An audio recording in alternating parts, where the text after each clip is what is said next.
Hello. Welcome, welcome.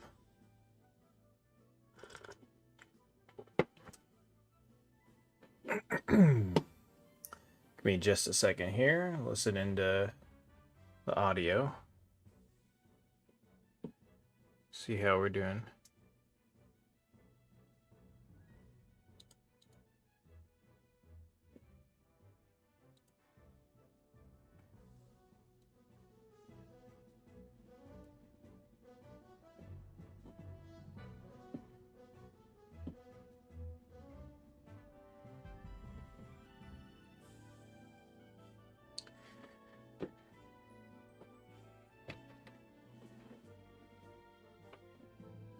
Okay, I think I've got everything dialed in pretty good. How's everybody doing today? There's a few people here.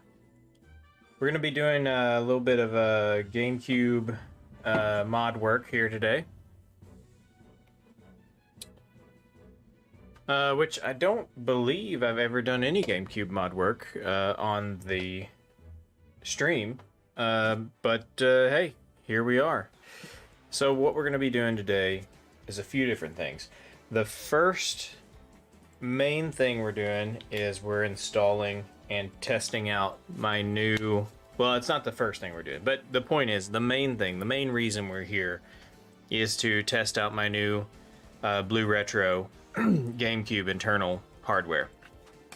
I've tested a few prototypes already, and I wanted to do a demonstration on stream of how it's installed and show how it works and everything.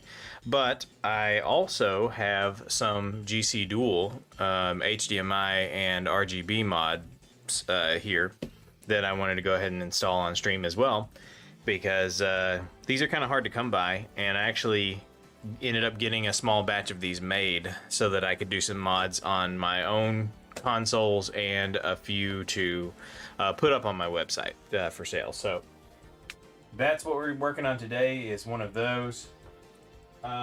We are also going to be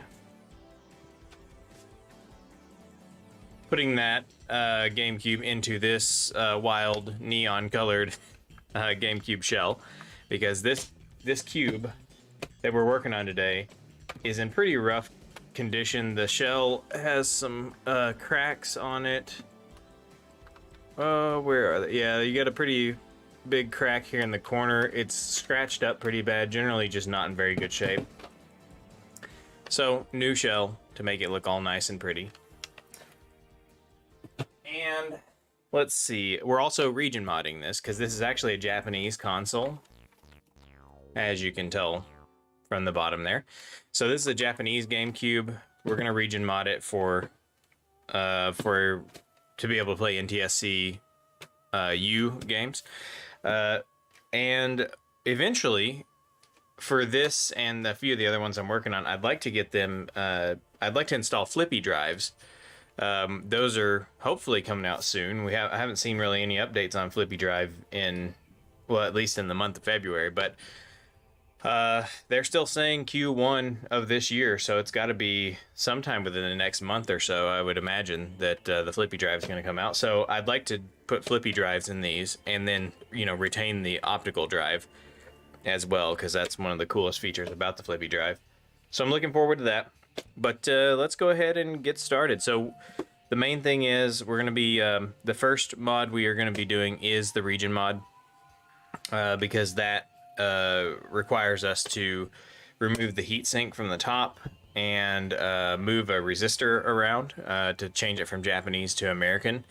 So we'll do that first, and then once we get that done, we'll go further in and we'll install the GCDual, and then we'll finish it off with the BlueRetro, and then test everything, and we'll be good to go. So let's go ahead and get started by cracking open this GameCube.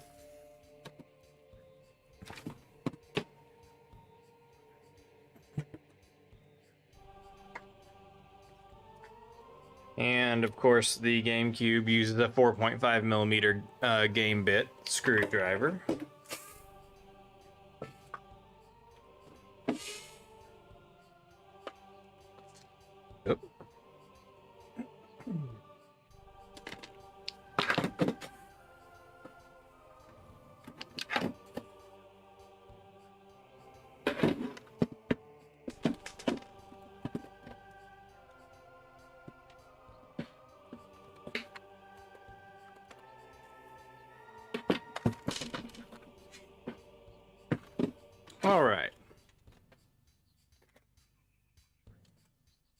So the GameCube is kind of an odd design.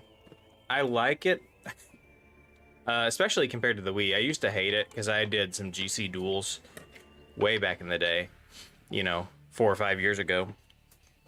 And at that point, I had never really worked on Wii's. So my point of reference was the GameCube. I was annoyed by the GameCube, mainly by how many screws there are to get the thing apart. But since I've worked on so many Wii's, my disdain for the GameCube has gone down significantly. I actually think it's a completely refreshing thing to work on a GameCube because they're so easy to get into compared to the Wii. The Wii is just a nightmare to work on. So that just goes to show you that sometimes having a worse experience can make a bad experience that you had seem better. I don't know if that's a good thing or not, but it seems to be how humans work. But so we're just going to remove all the screws around the perimeter of this RF shielding here on the optical drive.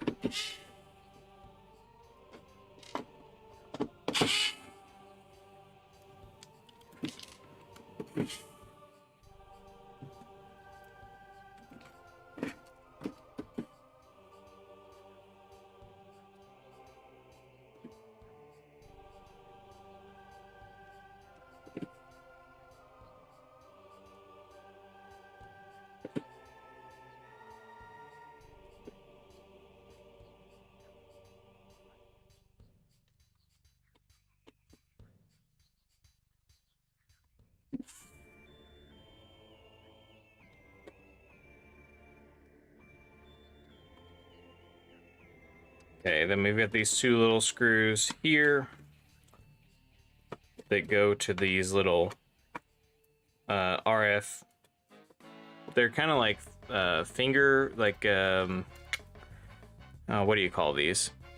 They're like they're not gold fingers because that's a specific thing for doing like a pressure fitted electrical connection. But these are similar to like a gold finger, where they're just basically a little piece of metal that is shaped in such a way that it presses up against these ground pads on the controller PCB, and it's supposed to just basically make an electrical connection there for additional grounding and EMI shielding.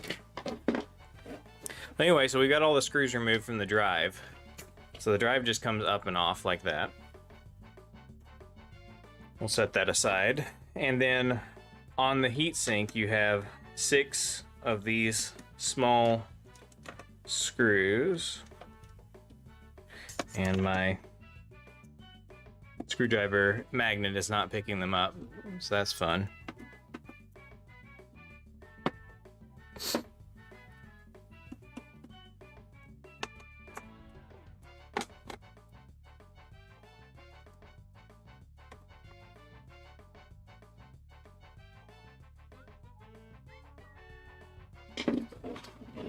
All right, I'm out.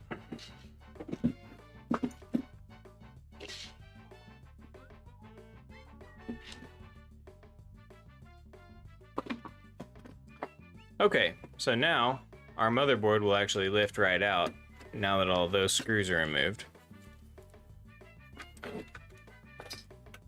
We are going to need to remove the rest of those components from that motherboard, or from the shell, to transfer them over to the new shell, but we'll deal with that a little bit later.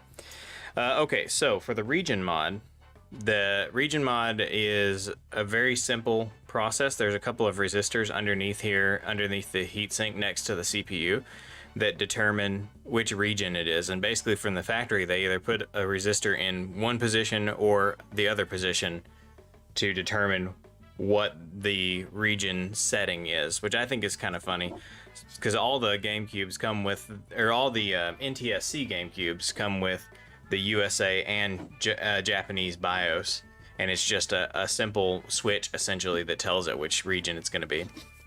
Now in the past it was popular to do a region switch, where you would actually install a switch on the external, or on the exterior of the GameCube, that you could use to switch back and forth between USA and Japan. But we're not going to do that here because ultimately, the future plan is to install the flippy drive, and being able to switch regions is only really useful if you're using real retail discs.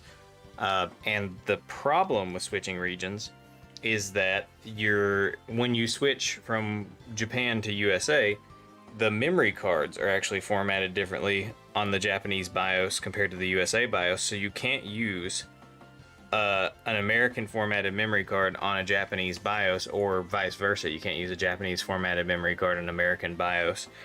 So I don't think it's really even a good idea to do the region switch anymore at all, because you can with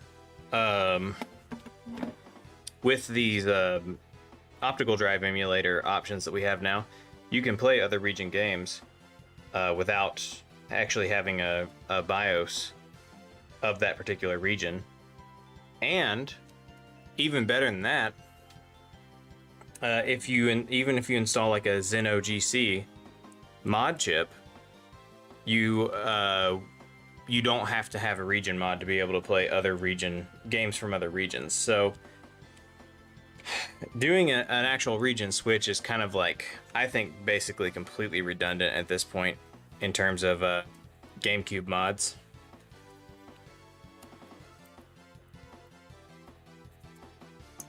Alright, so for the region mod, the area we're going to be working in is right here. Oh, there's a little bit of damage there from where I removed that. We popped one of the transistors off there, so I'll have to fix that. That's unfortunate. I've never done that before. We should be able to solder that back on. It doesn't look too bad. Let's hop over to the microscope to get a little bit of a better look at it.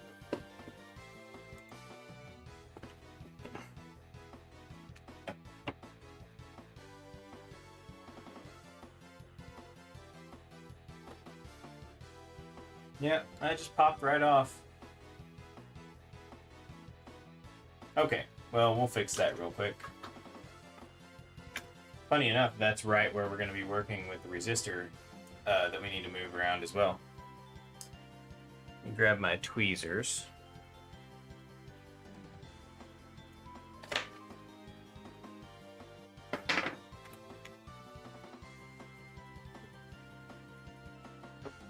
Okay.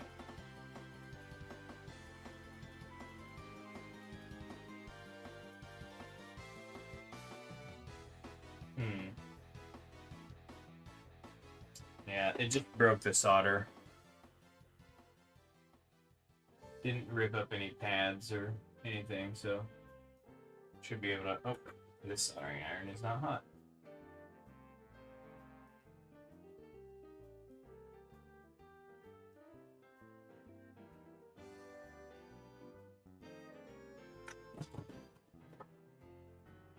Okay.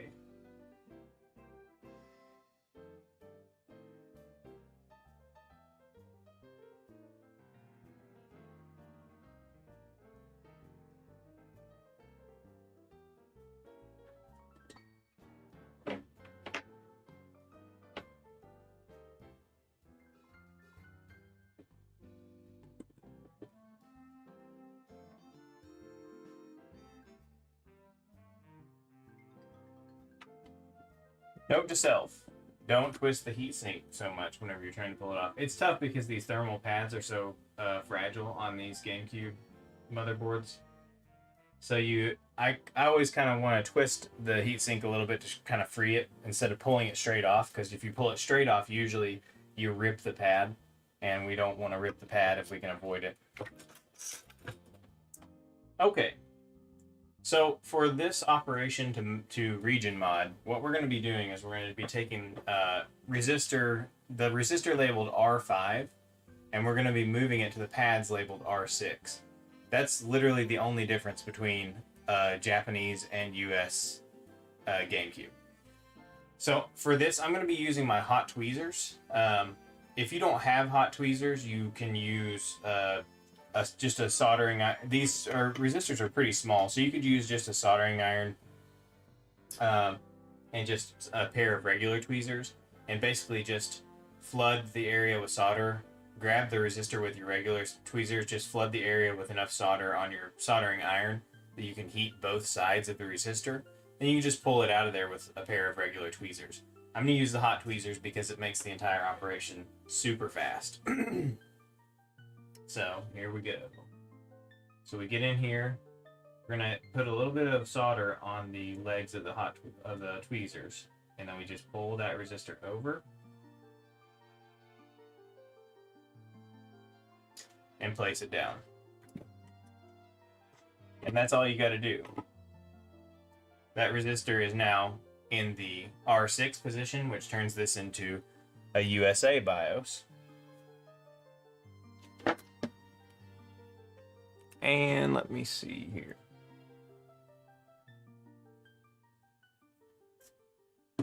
Spray the area with a little alcohol.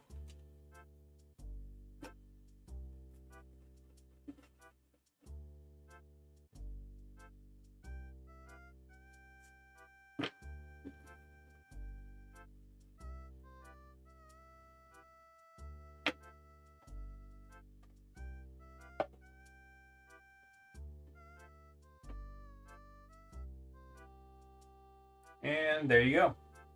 That's all done. So now this is a USA GameCube.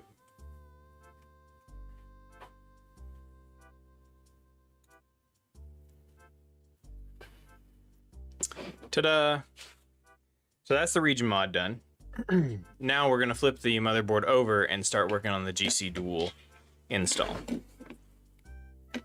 So the GCDual install consists of 3 main components. There is the digital output QSB, or hookup board. That basically drops right here over the digital and analog ports of the GameCube, and that allows us to connect the main board of the GCDual, which has some little castellated holes down the edge that solder to these pads right here. This board came from the manufacturer with these rails on it. We're just going to snap these off. And now that's the GCDual.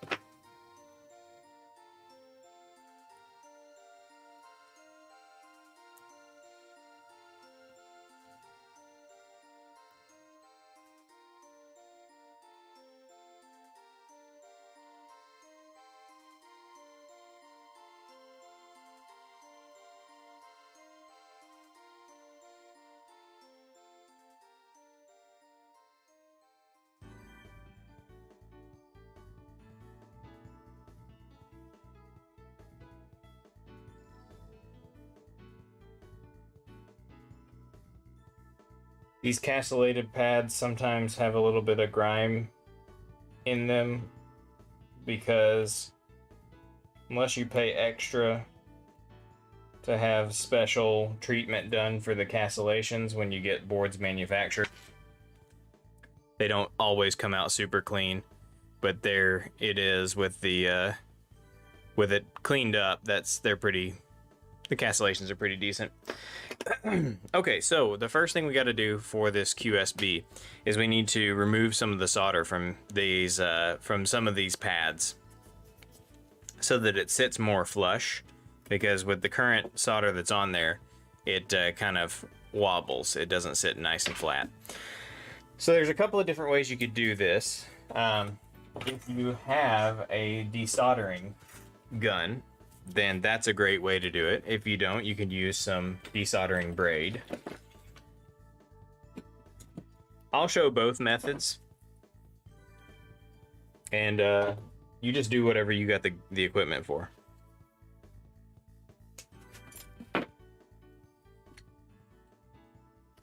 So the main areas that you want to remove some solder from are going to be these outer shield pins on the outside, because these are hooked up to the ground and they consume a lot of thermal energy. But you want to just kind of clear some of that solder away You don't necessarily have to completely clean the pad, but if you just remove some solder to get it kind of less, make it protrude less off of the board.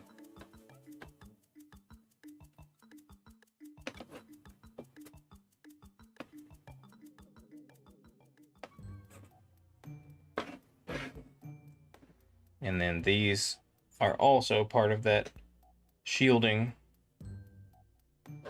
up here. So that's how you would do it with braid. Now, if you've got a desoldering gun, like this one, like this Hako FR301, what you can do is you can get right up. You're not going to be able to put the tip over the edge unless you have like an oval, like a special oval tip, which they do make a few different variants of a specialty tip, which could help in a situation like this. But you just want to kind of put the tip over to the side so you can heat it up, but you're not actually over it, and then that will pull a lot of the solder out of there. It does a pretty good job. It doesn't completely clear the joint, but we don't need to completely clear the joint in this instance anyway. We're just removing some excess.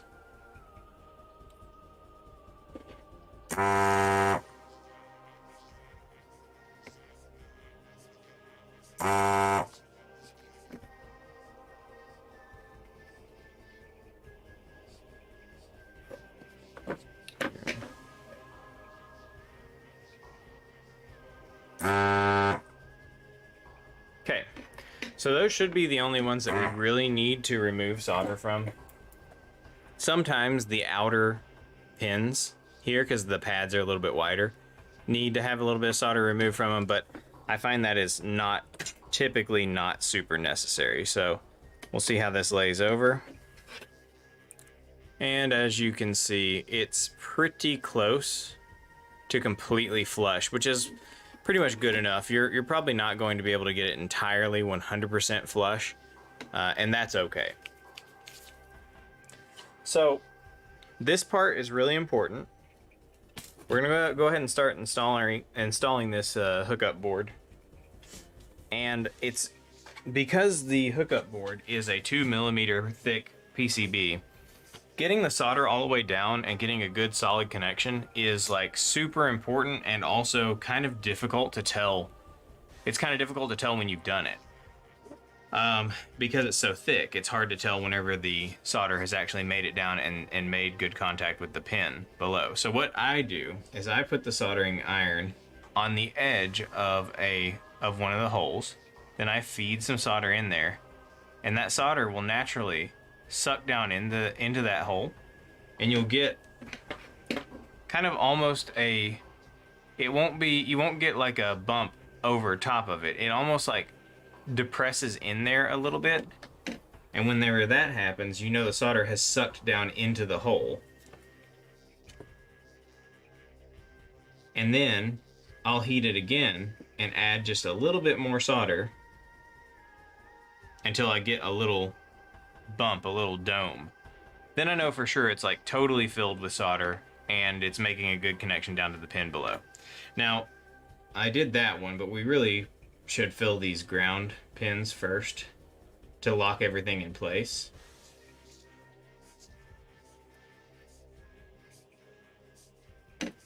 And I'm using a very fine tip precision soldering iron, but you don't have to, as long as your tip is small enough that you can get it on an individual pad and get some good heat, you know, going into the pad, you're gonna be okay. But I do like this precision soldering iron that I have for this kind of stuff, because it's easy to get that tip down inside of these really deep wells that we're trying to solder into.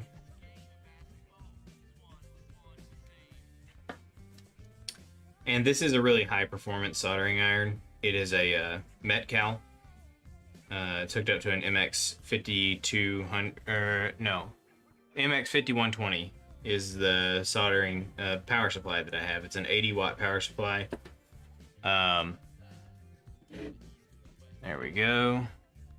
And this is a Metcal is just really fantastic stuff. The 80 watts from a Metcal is like, well, it's hard to compare it, but the thermal recovery of Metcal is really fantastic. So it performs better than any other 80-watt soldering iron. Okay, so now we're just going to keep on filling each one of these digital port holes here.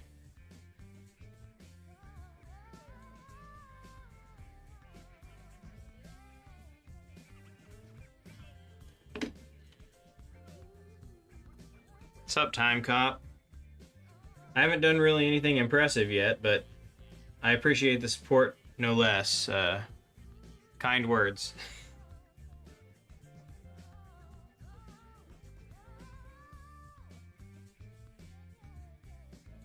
It's important that you don't completely cover the hole that you're trying to put solder down into, because you need to have a good amount of space for the solder to basically suction into the hole. It's basically surface tension is what's going on in here. So you create a space for the solder, and you heat the via, and the solder is just going to flow right down into the via, and eventually whenever it fills the via, it's going to make a connection to that pin that's down below.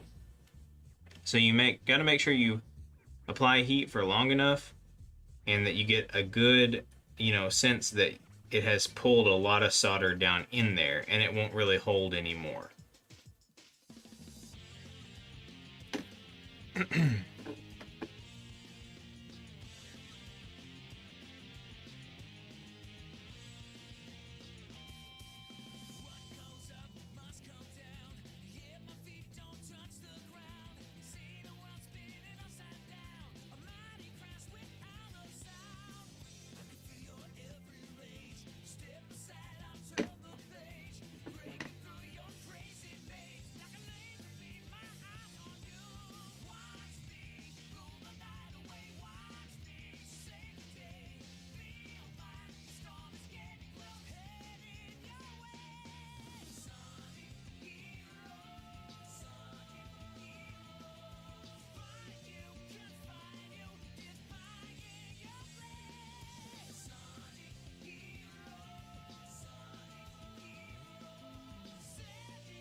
Okay, so that's the digital port soldered, and that should be good.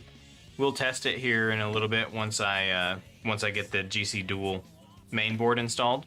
We'll flip it over and do a quick test run on it, but that's it seems like that's going to all be good solid connections. We just need to do the same thing here for the analog port. Basically the same concept. You're just feeding plenty of solder down into the through holes here until it fills nicely, and then kind of sucks down the excess solder down into the hole, and then you've probably made a good connection to the pin below.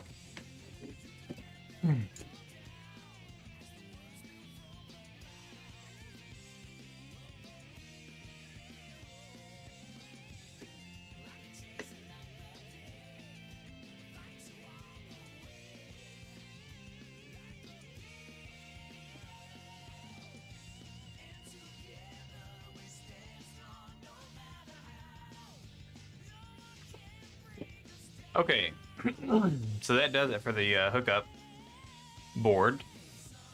We do need to set a jumper on here. The only jumper I'm going to set is the jumper between the S and P pads here. That will put the composite sync signal on the sync pin of the AV multi-out, which is how I always set it up, because that way you can use it with just a regular C-Sync cable, like ones that's set up for like a Super Nintendo, for example, if you were going to use the RGB output. Okay. One other thing we're going to do here is we're going to put the heatsink back on, and we're going to put the screw in, and we're going to use we're going to put the screw in right here, because the GCDual main board covers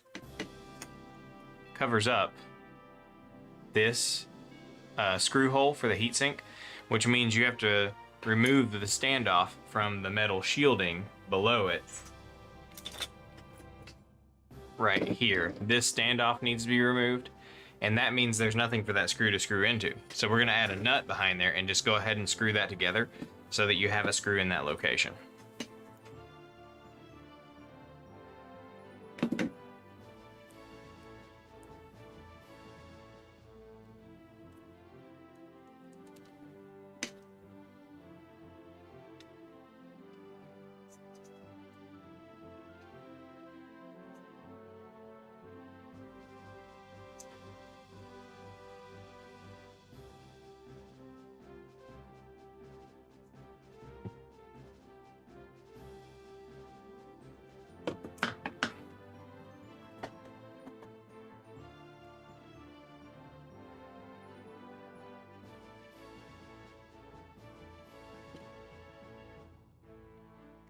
And the size of the nut, believe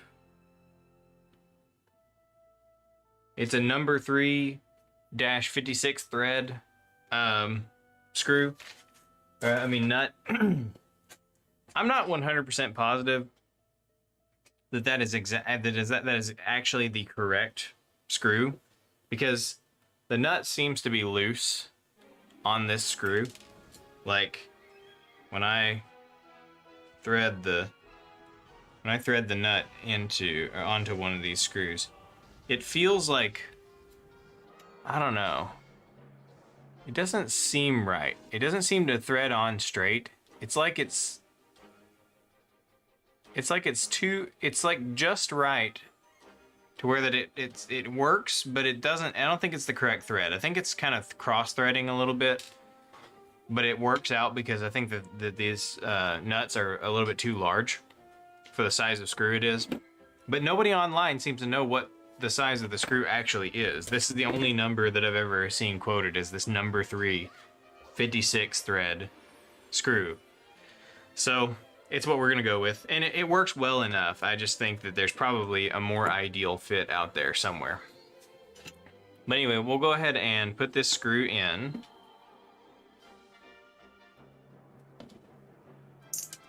Yep. See if I can magnetize my screwdriver a little bit here. Okay, so we'll go ahead and put this screw in, and then we'll go ahead and take the nut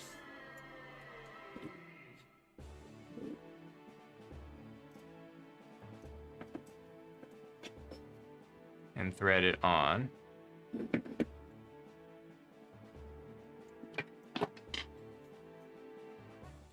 So that's on, and let's make sure the other screw holes line up okay. And they do.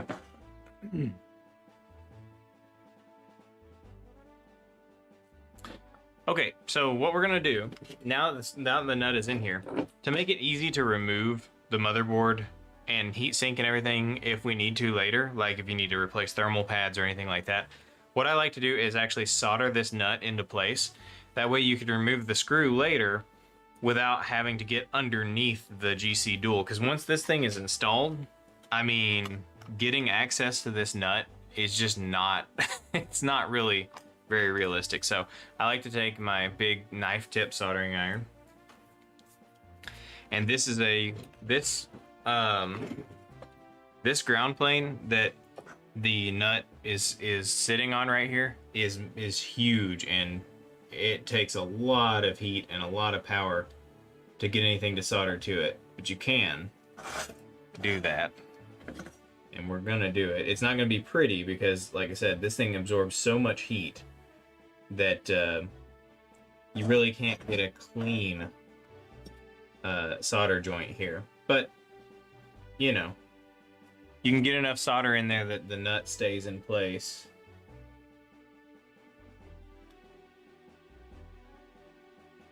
Which is the main concern. We just want to make sure the nut stays in place if we need to remove the screw.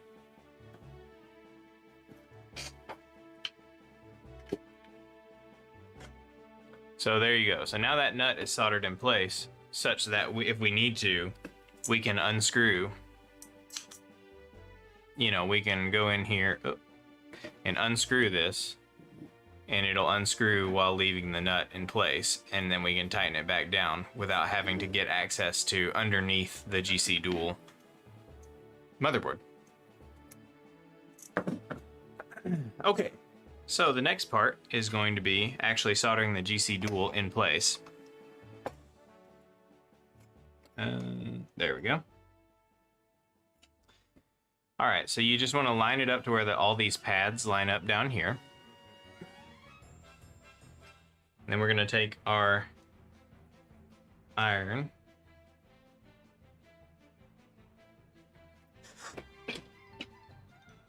And we're going to get this lined up pretty good.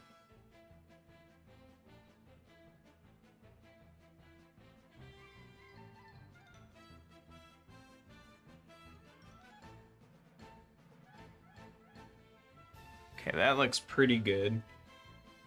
Go ahead and put a little bit of a tiny bit of solder there just to hold it in place. No, didn't work. Need flux. Go ahead and flux both ends of it and then try that again.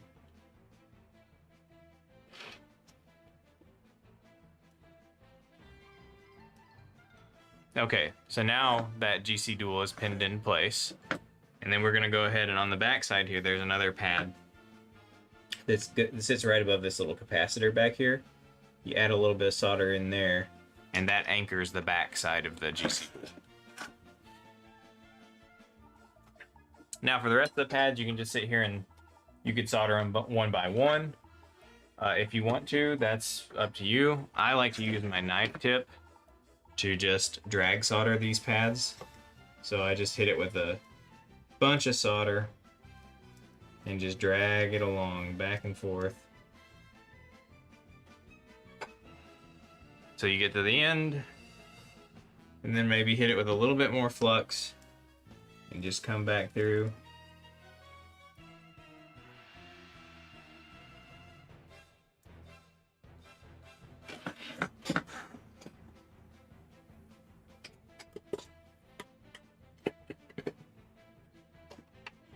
And there you go. That's fully soldered, ready to go. Okay, up here there's a jumper labeled JP1. That jumper needs to be closed while you're programming it.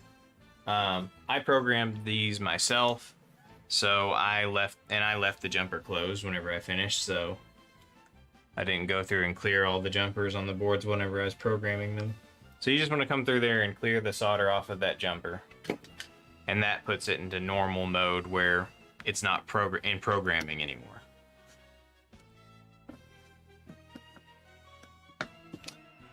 Okay, and then we've got to solder the pad wire. The pad wire connects the controller port to the GCDual so that you can control the GC video menu with it, using button combinations. So we'll go ahead and take a little bit of wire, just a little hookup wire. I think this is a 24 gauge, maybe 24, maybe 26 gauge. Okay, so I added a little bit of solder to the end of this wire to tin it, and it also kind of melts the jacket away from the wire. And then the place we're going to solder this to, right here where it says C55, this via the second one over above the C55 on the left, that is the player one controller port. So we'll be able to solder just a little bit. Oh, just get a little bit of solder built up onto that pad. And then we're going to come in here with our wire.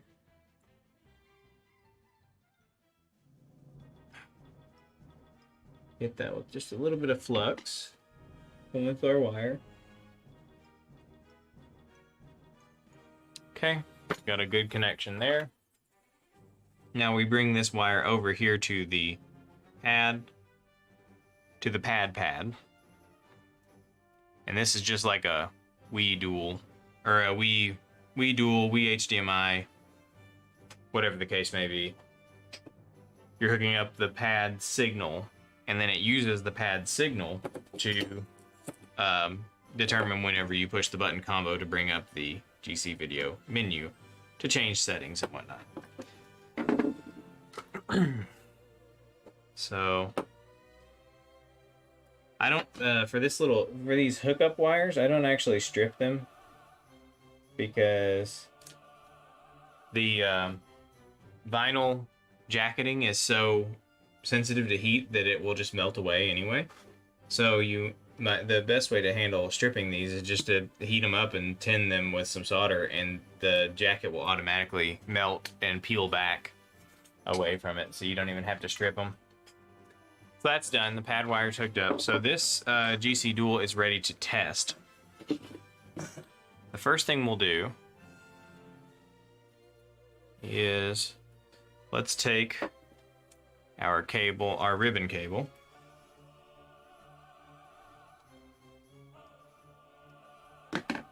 and insert that into the FFC connector. And then on the other end, we'll take our HDMI, HDMI board and go ahead and just lock that in.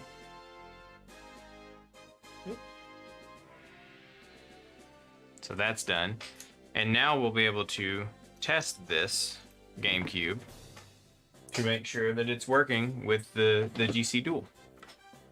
So we'll get our bottom shell here. It's still got the little power supply board in it. Just pop that GameCube back on there. Oh.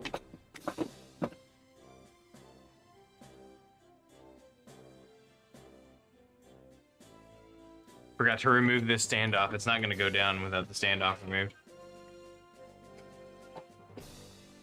Alright. So to remove this standoff, what I do is I just go back and forth with a set of pliers.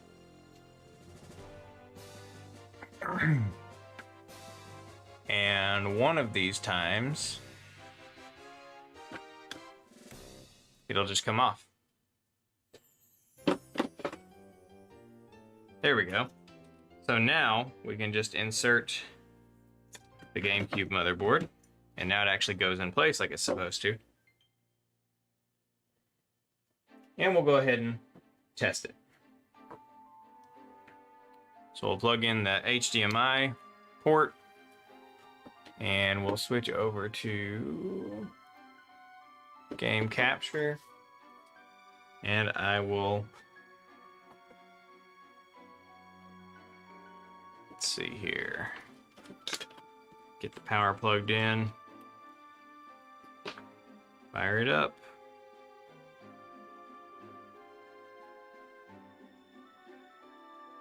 Okay, that's good. We've got video. Let me plug the controller port back in. We can test the menu.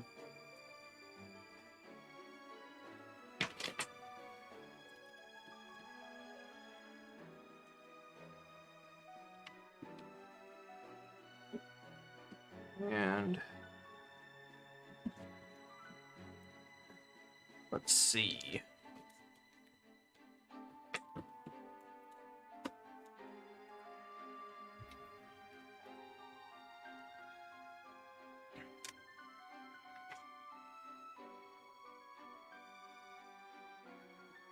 Okay, so we've got our menu. Let's see, output settings, turn on enhanced DVI mode. And that gives us audio. And then for the analog output, switch that over to RGB. Oh. And we want to save those settings so that they persist through a reboot. So we'll go ahead and shut it off.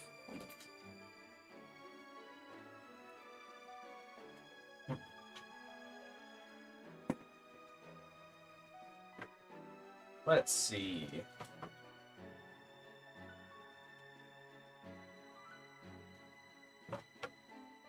Get my RGB cable here.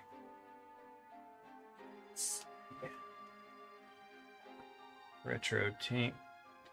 Hold on just a second. I gotta plug in the Retro Tink.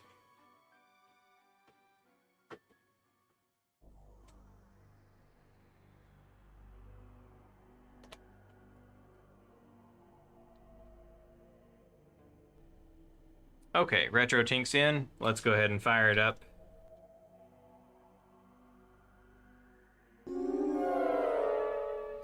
Oh.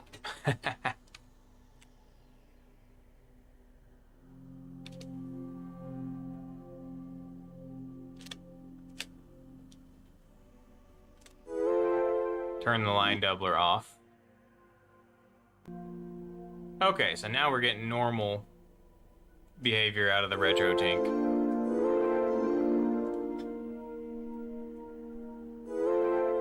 Now this looks bad. It looks kind of noisy and weird. The reason for that is because this GameCube power supply that I'm using is an off-brand, like, cheapo piece of garbage, and it totally sucks. It's like really awful.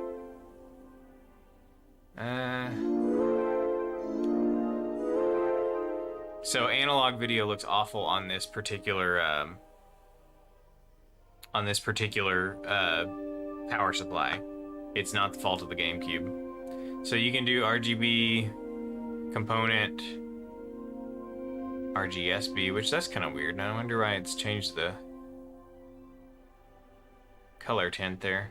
I don't know. I never use that. I just use RGB or component, possibly, you know, depending on the circumstances. But everything's looking good there. Let's go ahead and shut her down. Yeah, pro tip, if you're using GameCube, if you're doing GameCube stuff, trying to play with some GameCube, okay? Don't use these cheap power aftermarket power supplies. You want the real deal. These cheapo aftermarket power supplies are no good. It's okay if you're using HDMI, because none of that noise ends up in your picture whenever you're using HDMI, but anything analog video just looks like garbage on these aftermarket power supplies.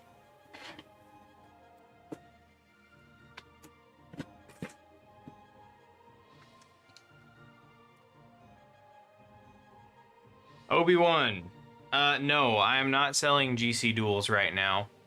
I'm thinking about offering the service to install GC Duals, like where you would just send your console in and then I would provide the GC Dual and install it for you.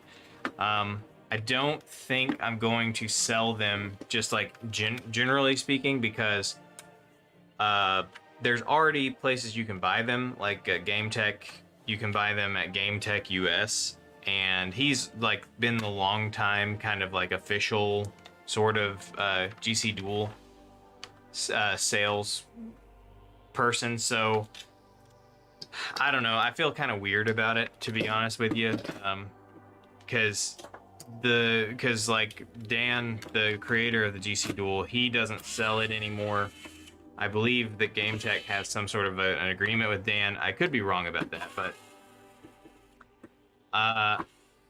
yeah, I don't know.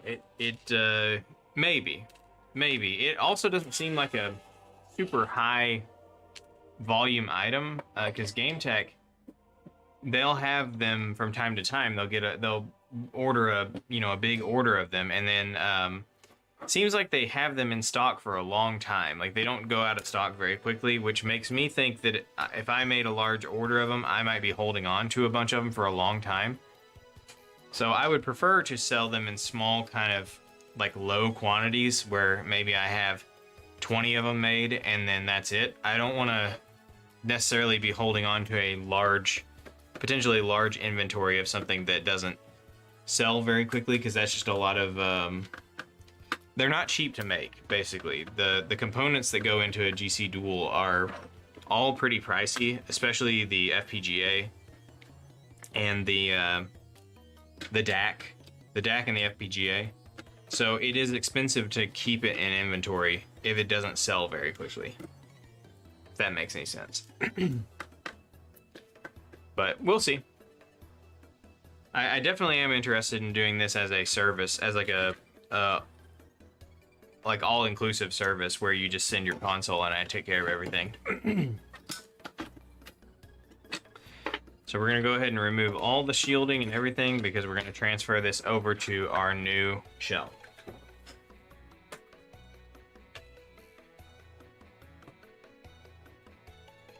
And here is our new shell. I really like this neon color. It's pretty neat. It's pretty wild. My main GameCube is a Spice Orange GameCube, and this is like way more wild than anything I've got right now. Alright, so a few things we're gonna do here. First of all, the bottom shell doesn't really need any preparation. We're just gonna install our shielding components back into the bottom shell, and we'll be good to go there.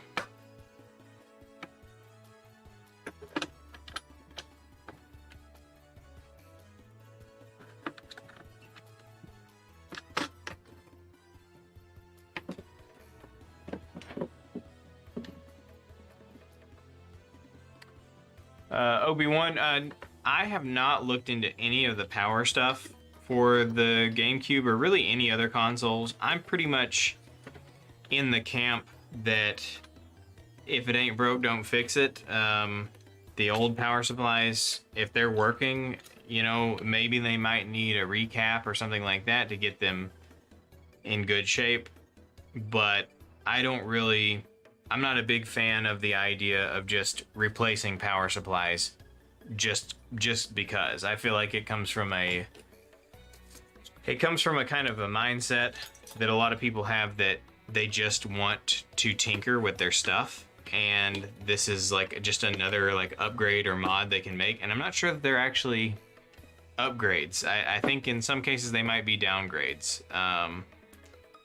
We've had a lot of stories of these power supply replacement kits ending up blowing up and setting people's consoles on fire and all kinds of crazy stuff like that.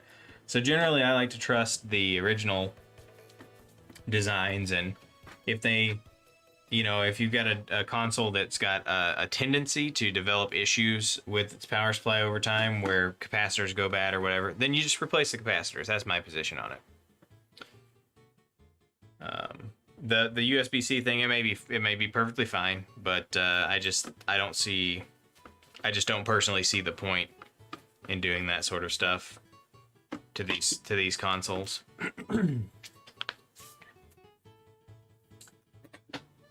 Okay.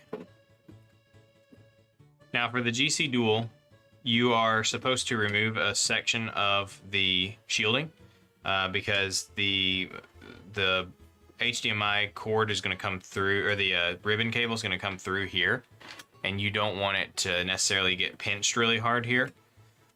I'm not 100% certain that that's totally necessary to do this, but I am going to go ahead and do it anyway, because I think that the ribbon cable can survive this sort of a turn. I've actually got a GameCube that I'm testing, trying to do kind of a long-term test on, where I didn't cut this section out, just because I want to see what happens. I didn't crank the screws down all the way on my test unit, so you know, you don't want to crush the cable, the ribbon cable, but I don't know. I'm not 100% sold on it being essential to cut this out, but I will do that for this video because it's the official practice that you're supposed to do. Okay.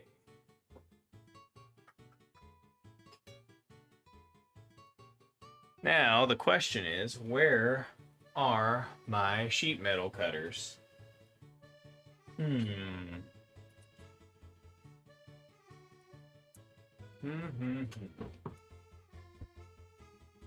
Over here.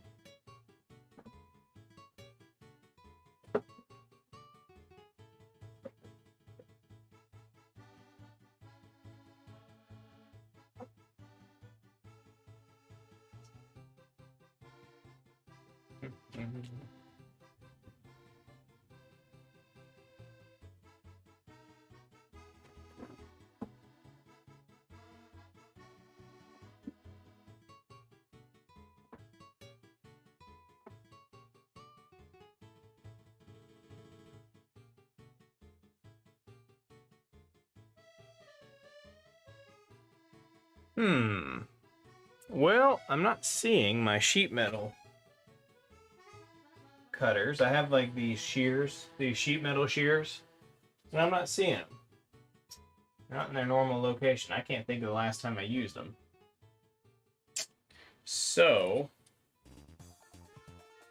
let's see. And I don't have any cutoff discs for my Dremel right now either, because I don't use those very often. Let me think if there's another way we could do this. Let's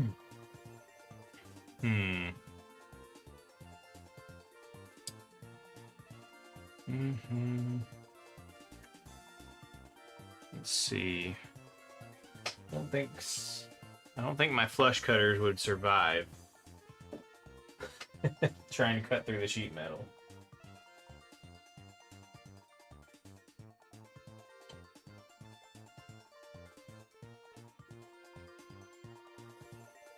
It's so weird. My shear. I will be right back. I'm gonna run upstairs and see if maybe I left them in my toolbox upstairs. I may have used them not here in the workshop. I'll be back in just a minute.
I didn't find them. Couldn't find them, but I did find some beefy side cutters, so we'll give that a try. So basically, this little section down here is where the ribbon cable is going to pass through. So we basically just want to clip, if we can. There we go. That worked. So we want to clip through the metal there. Then we'll just bend this tab up. And we'll use some pliers to bend this back and forth.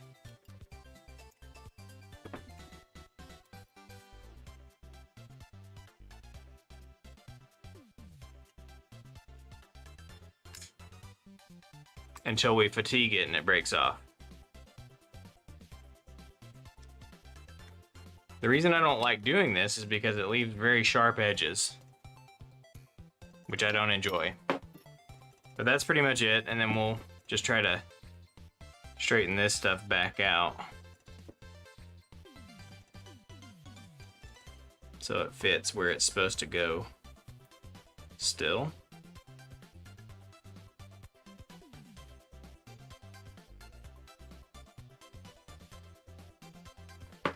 And that's pretty decent. Just be careful. If you want to run over that with a file, you can. That'll help make this less deadly, but not much though.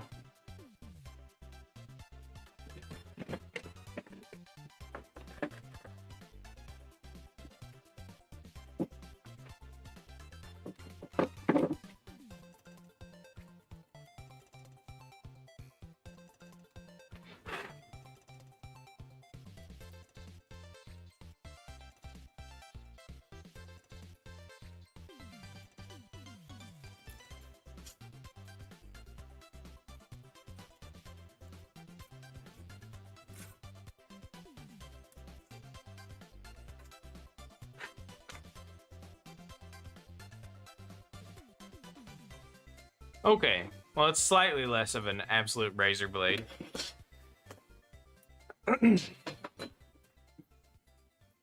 Okay, then we install this back in place where it's supposed to go, making sure that all of these little plastic locating pins come through the metal where they're supposed to.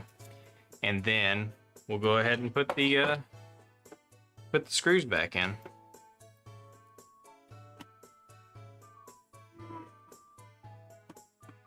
Now on these new housings, you know, there's no threads cut in the plastic yet. So when you're installing the screws for the first time, you're also cutting the threads. So you don't have to be particularly careful about, you know, how you go in. You just go for it. The only thing that you want to make sure of is that you go in straight. If you go in at an angle, you could introduce problems because, you know, there are no threads cut at all yet, so you are cutting the first set of threads, and if you go in at an angle, then the screw is going to be off center. It's going to go, the screw is going to go all the way in at an angle, and if it's really bad, you could potentially break something because the screw going sideways could punch partly out of the plastic standoff that it's in, or it could crack the plastic. There's all kinds of things that could go wrong. So you want to be careful to make sure it goes in straight, but you don't have to be particular about really anything else beyond that.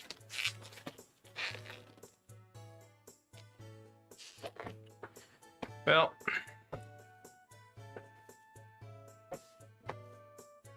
see if I can dry my hand. My glove split open, so I have to put on a new one, and my hand is sweaty, so it doesn't want to go in. Let's see if I can make it work now.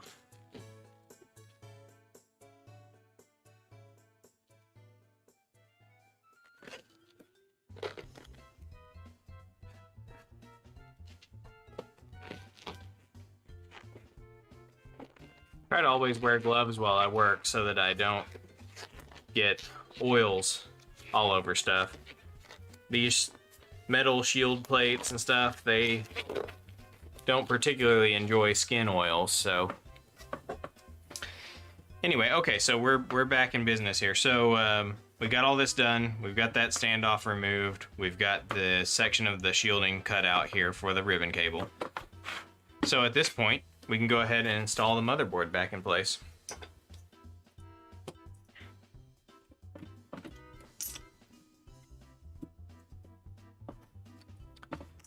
So now you can see the ribbon comes out right under here. And then we'll go ahead and put in the rest of the heatsink screws.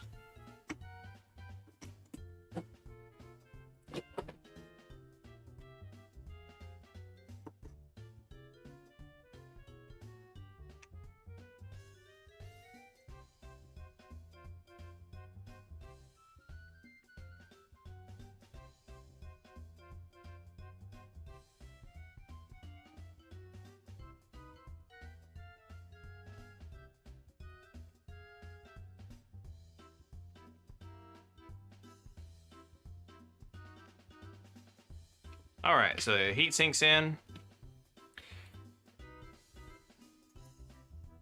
Go ahead and install the drive back in. Before we do that, let me get my brush. Let's brush some of this. Brush some of that dust and lint and whatnot out of there. Same thing for the drive. We got some lint built up there.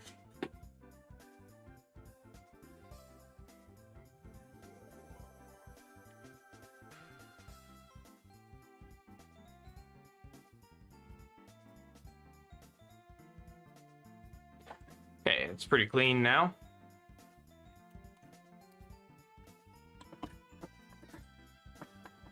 Go ahead and get that drive in place here, and then we'll start putting our screws back in.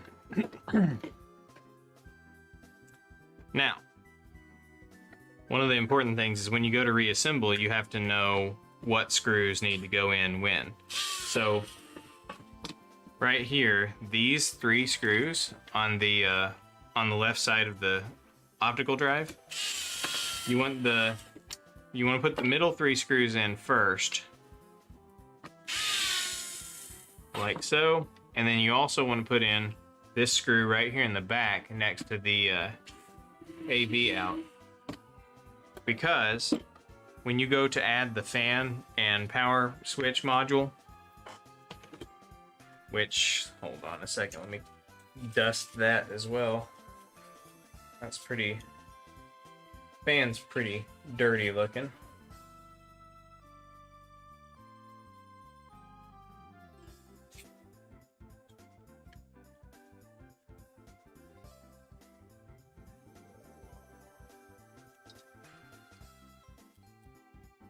Okay, so when you go to install the power supply, or the power switch and fan module here, what you'll find is that it covers these 3 screws and this screw in the back. So if you screw this in the wrong order, you won't be able to access one of the some of the screws that you're trying to get to.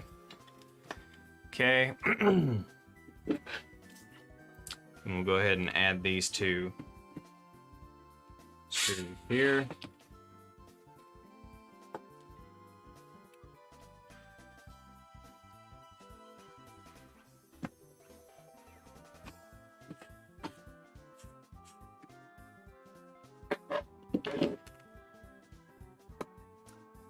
And then you want to just tuck the cable back in.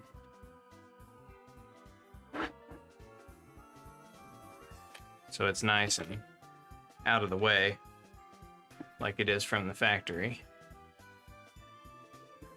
And that's pretty much it for that.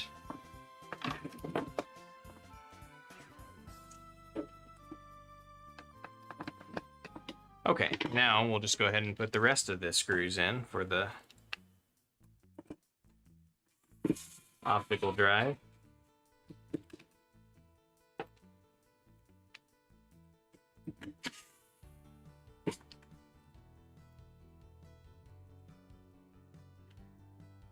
Oh yeah, Obi-Wan. The Pico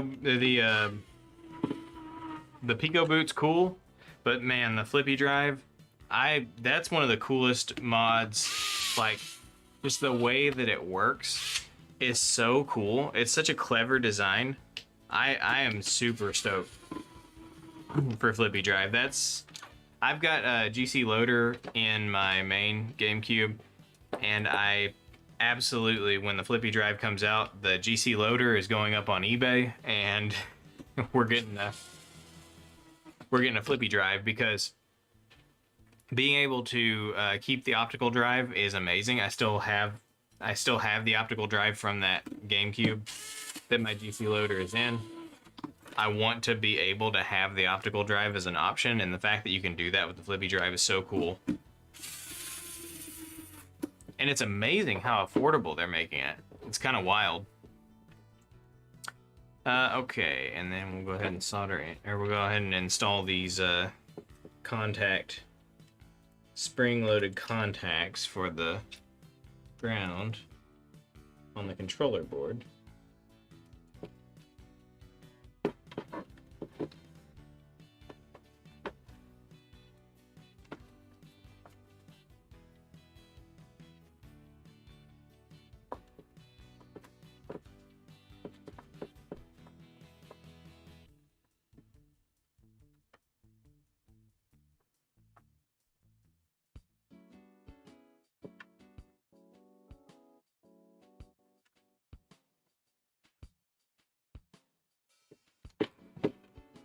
Okay.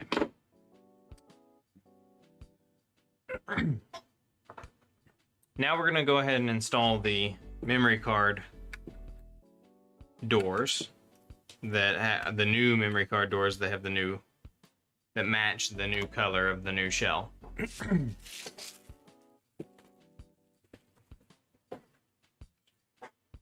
Like so.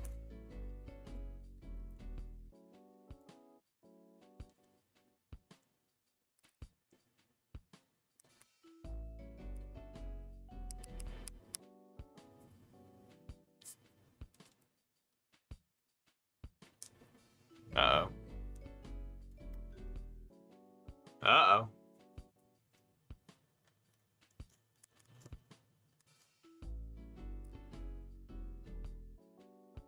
Okay. Sorry about that. I accidentally overexposed us here. Alright, so these memory card doors come with springs. You can transfer the springs off of the old memory card doors if you want to, but I have found that the springs that come with the... Is autofocus not working? Hello?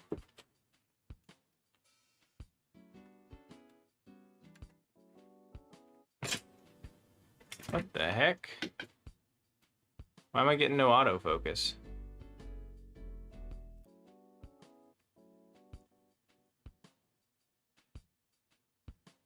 Oh.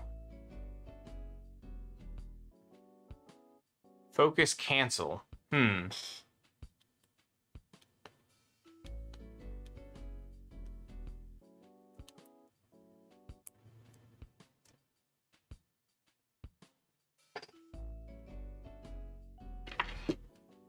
Are we back? We're back. Okay, we're back.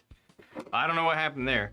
Anyway, what I was saying is, these springs that are on the original doors, they're not as strong as the springs on the new doors, and I don't know if the plastic is not exactly the same dimension on the exterior of these door hinges, but I found that if you transfer the springs from the old doors, sometimes they're not strong enough to actually flip the door all the way back up. So I would recommend switching out the springs and not trying to reuse the old ones.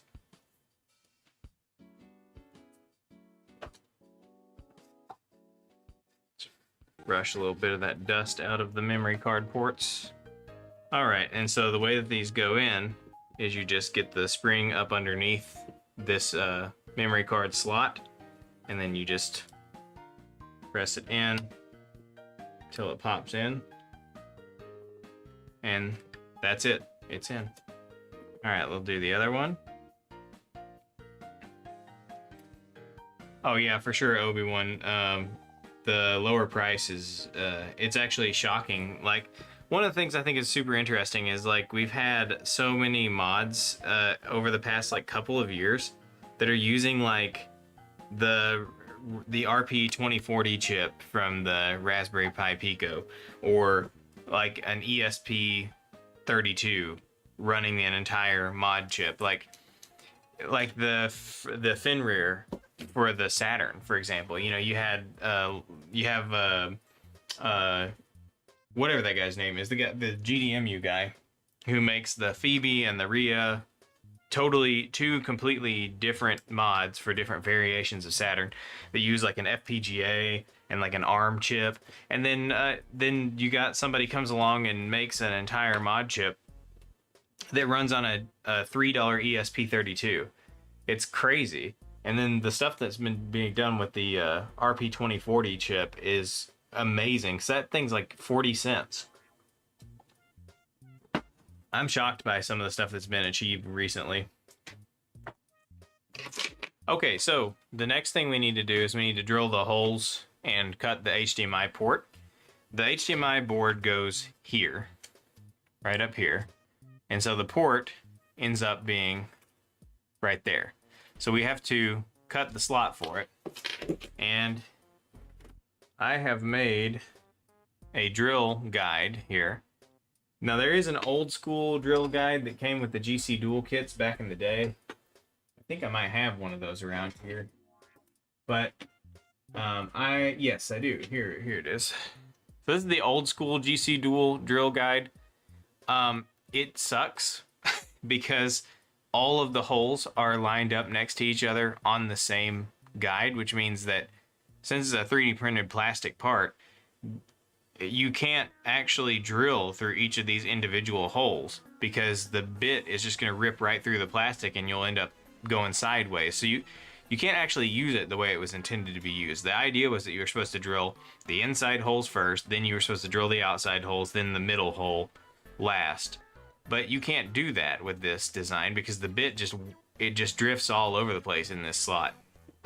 So what I did here is I designed a reversible drill guide. So basically you put it in here in this position first, drill the first holes, which actually we do it the other way around. We do the first three, we do the two outer holes in the center hole first, and then we flip it over and then drill through the remaining holes, and that clears a slot that's basically almost finished as soon as you drill it. Just a little bit of cleanup with a file is all that's needed, and you got an HDMI port. So we'll go ahead and do that. Let's see. So this is how it needs to go in, the HDMI. If you're looking from the inside, the 3 holes need to be on the left side, not on the right side. So that's how you know you've got it flipped around the right way. We'll go ahead and grab our drill.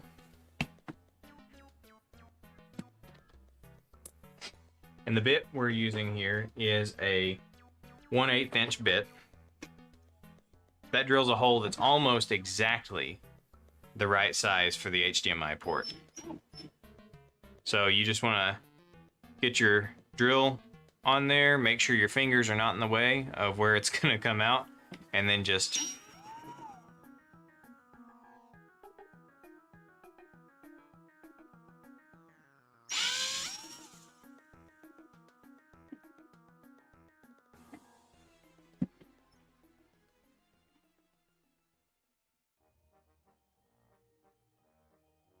drill through.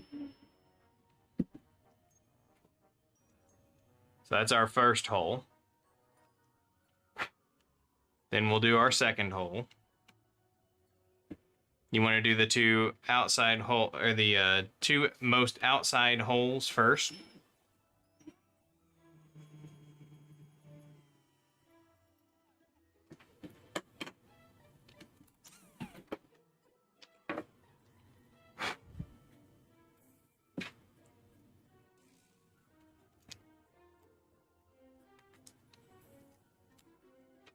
Oop.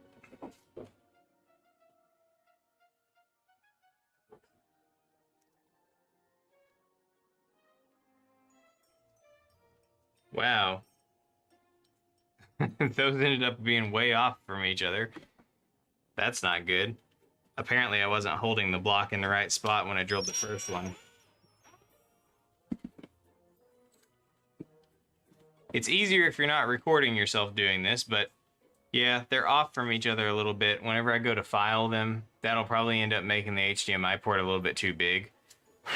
But it won't be too bad. All right, and then we'll drill the center hole.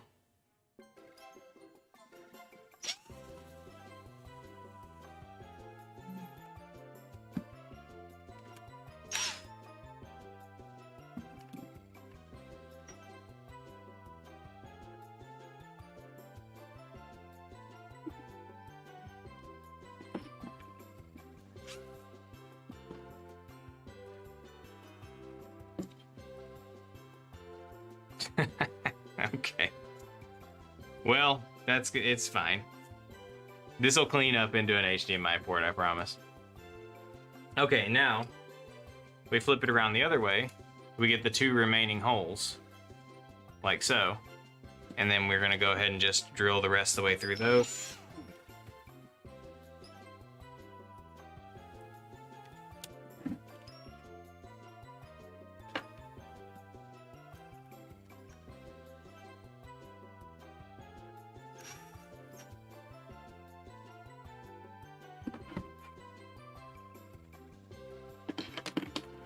So now you have an HDMI-ish shaped hole there.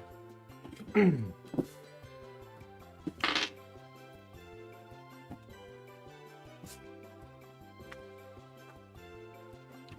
we're done with the drill. We're gonna come in here with an X-Acto knife and just trim a little bit.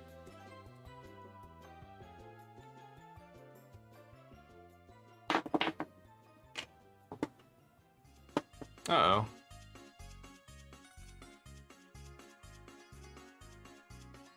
Okay, I don't know what happened there. Camera froze for a second.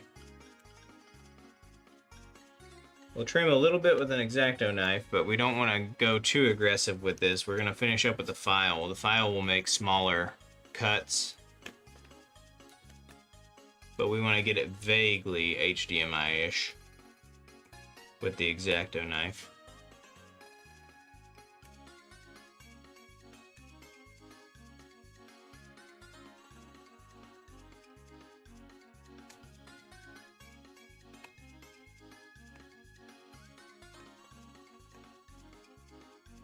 You could do it all with an X-Acto knife, but it's probably gonna generally look better if you use a file to finish it up.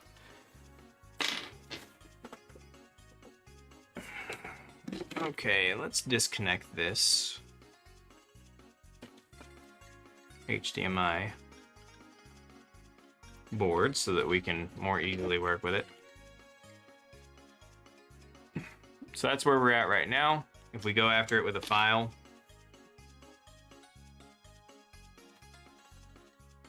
we can dial it in here. So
Okay, and I like to trim the inside at an angle to get off any little fuzzy sanding related artifacts.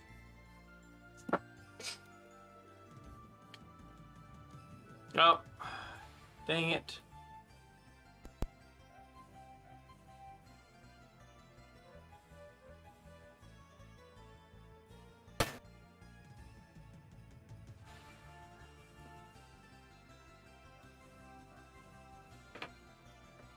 Okay, we're back. I don't know why. I don't know what's going on with the camera. This happened like a couple of weeks ago. I streamed and had the camera froze a couple of times. But yeah, so that's pretty much an HDMI port right there. Not the prettiest one I've ever done, because my drill went a little sideways on one of those, but kind of an awkward angle to try to work at, so that affects my ability to do super clean work sometimes whenever I'm streaming.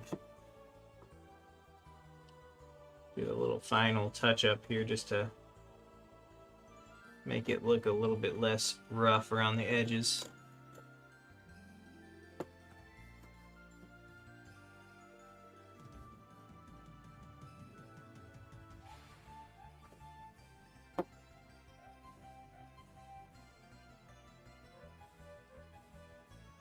Now what I'm doing now is just some very light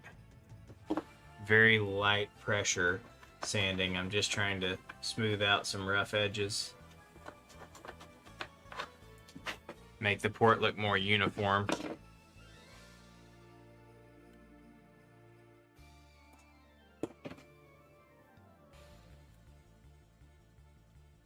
So yeah, there you go.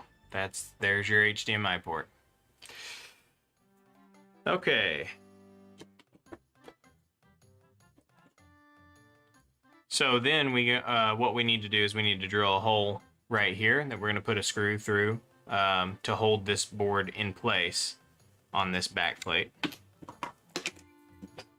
So I am going to switch. I'm switching to a 7/16 inch bit to make this hole a little bit smaller than the previous holes we drilled with the jig.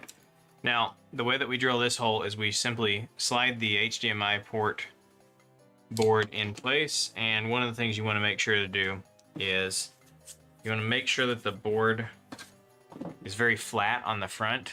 So like here, there's some of these mouse bite holes from where the boards were panelized by the PCB manufacturer, and I like to sand those flat so that whenever you slide the board in place, it butts up right to the end, and the HDMI port ends up being as straight as possible in there. And then you're just going to drill the hole right here using the board as a guide.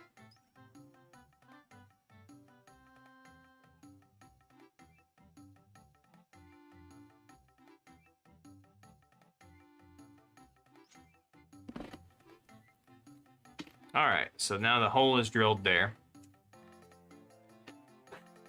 So what we're going to do is take an M3 screw and an M3 nut.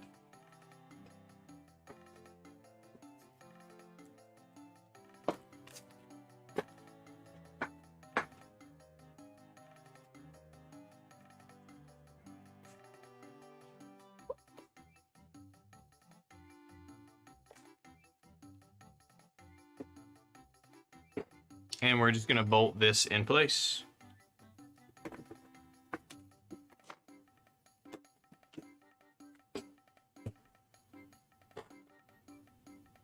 Let's see.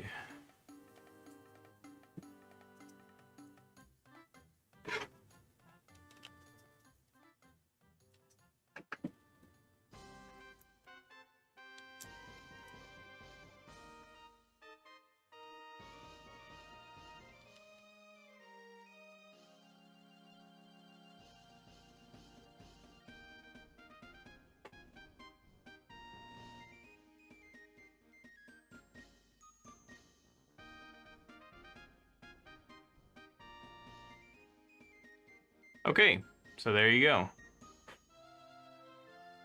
Now, one of the things I like to do with the nut, with these reproduction clear, like partially clear shells, I like to hit the nut down here with a little bit of super glue, because these partially clear shells are a little bit brittle. They crack easily, and the super glue helps to reinforce the area around the nut so that all of the pressure of you plugging and unplugging the HDMI port doesn't go into this fairly thin piece of plastic right at the point where the screw was, where the hole was drilled. This kind of spreads the force out a little bit. Because I have had one of these crack whenever I didn't do this, and that was when I kind of switched to this sort of strategy. I like to use this like instant adhesive set spray for super glue, so you just spray a little bit on, and it basically starts the hardening process for the super glue pretty much instantly. Just hit it a couple of times, and as this stuff flashes off, it's just like a solvent that activates the super glue quickly. As it flashes off, the super glue will harden around it. And then that'll basically just be some extra reinforcement for that nut. And you'll still be able to remove the screw too, because we didn't actually super glue into the screw. We just did a little bit around the nut. So kind of reinforces it a little bit. But now we can go ahead and get our GameCube back in place here. And we'll go ahead and we're gonna loop this ribbon cable through. Let's see.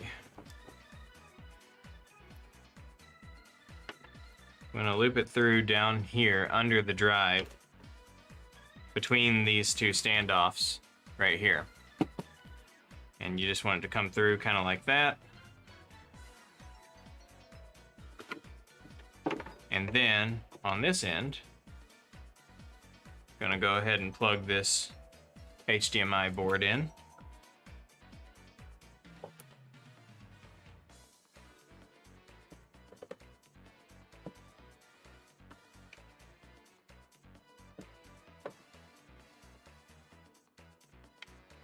And then this ribbon cable, basically,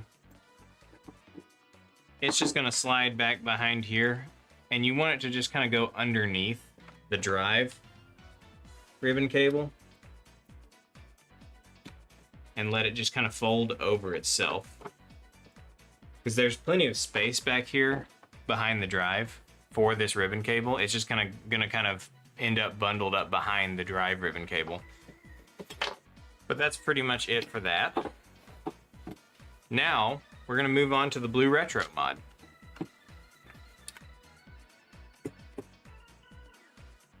So, this here is my BlueRetro internal mod that I've been working on recently.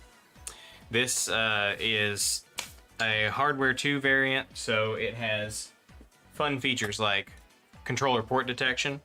So you can detect if there's, so the BlueRetro can detect if there's a controller actually physically plugged into the port, and it switches the Bluetooth controller to the next port and leaves the physical port occupied only by the controller that's plugged in. And then if you unplug it, it detects that and switches everything back over.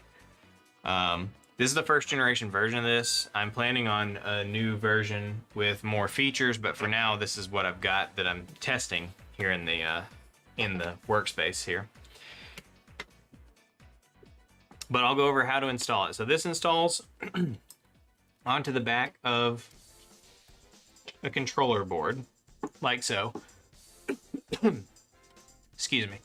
It lays on the back of the controller board here, and you solder some points on here, and that connects everything up. You do have to cut some traces on the original controller board, and I'll go over what traces need to be cut.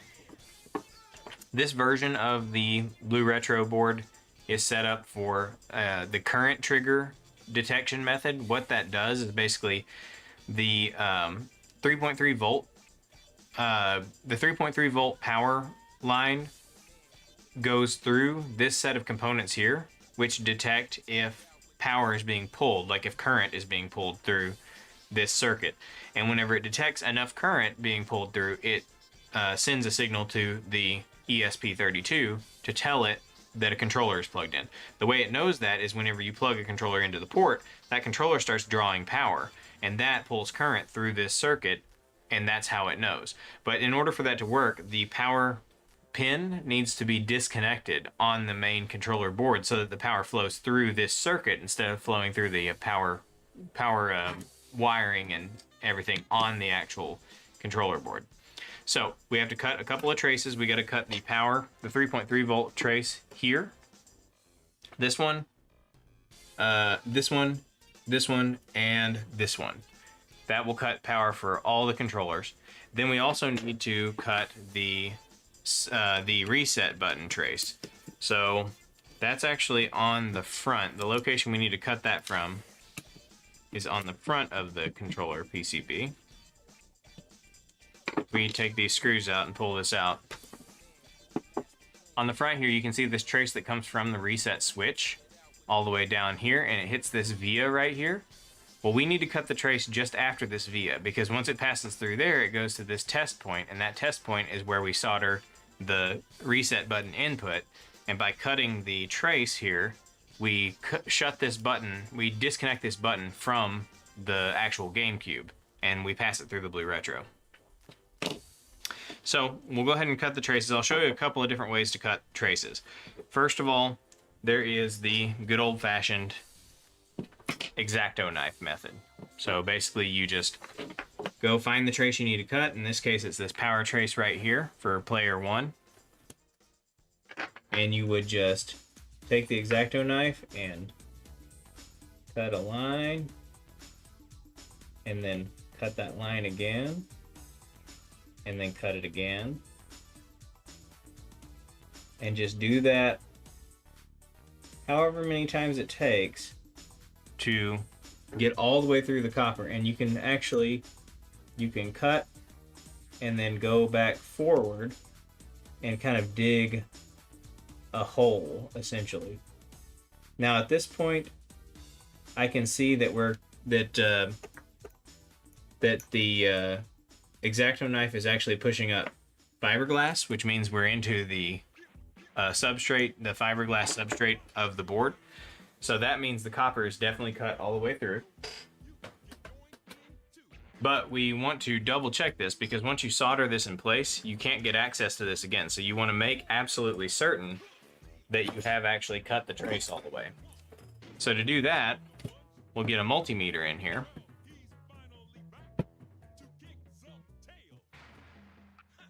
We'll get our multimeter in here, and we'll just test. So the 3.3 volt pad is this little blob right here. So we can put one end of our multimeter here, and then the other end we can put right here. And there is no connection there. Now if we check player 2 that we haven't cut yet, we do have a connection. So we know for sure that this pad is now disconnected from power. So that's the first way that you could do it. The second way that you could do it is if you wanted to use a Dremel to do it. Now using a Dremel is dangerous. You can accidentally cut traces you didn't intend to cut, but it is very easy to do. So if you've got a steady hand and you can handle a Dremel, that's good. I've got this conical cutting bit here. We'll turn the Dremel on and we'll cut player 2 real quick.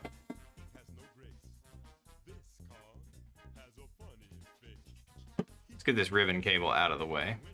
Okay, let's try this again. We're going to very carefully cut player 2 power.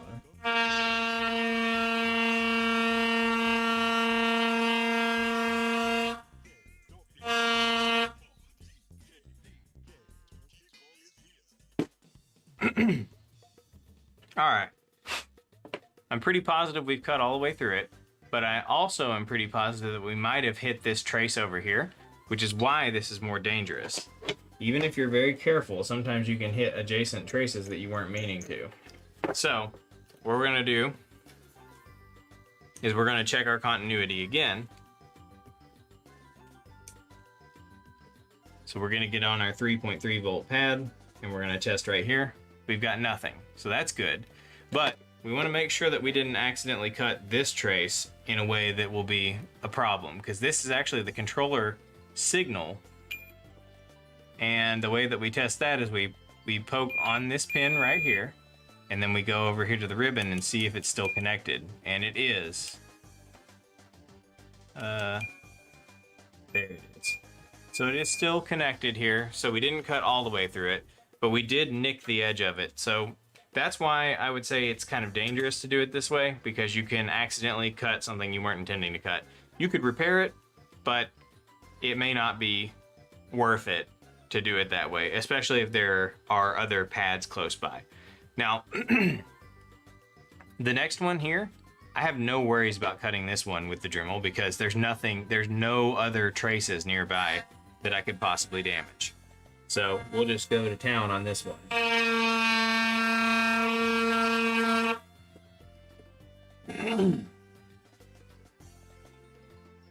Now this one here for player 4 is right next to the trace again for the player 4 controller port. But we can move down here below where that trace is at, and we can cut it here where it would be safe to cut, and there's really no risk associated with that.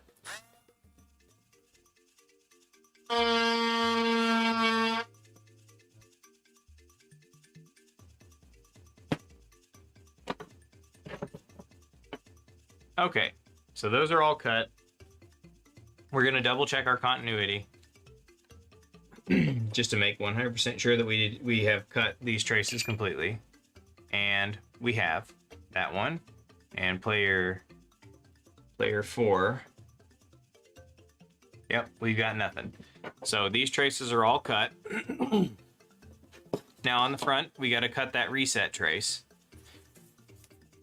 And we can simply, we're gonna cut it right here, right in front of this via. Just gotta take out that one little tiny section right there. So.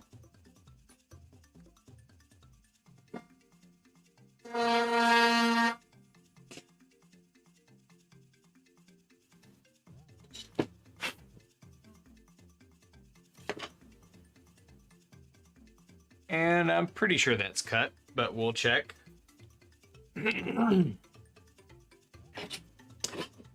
So the way that we check this is we go to our reset pin here, because this is connected to the button, and then we just go over to the ribbon. It should be pin 3 on the ribbon, and we've got nothing there, so that's definitely cut. So that's most of the prep that needs to be done on here to get it ready. Now, another thing that I would recommend doing is changing the battery out.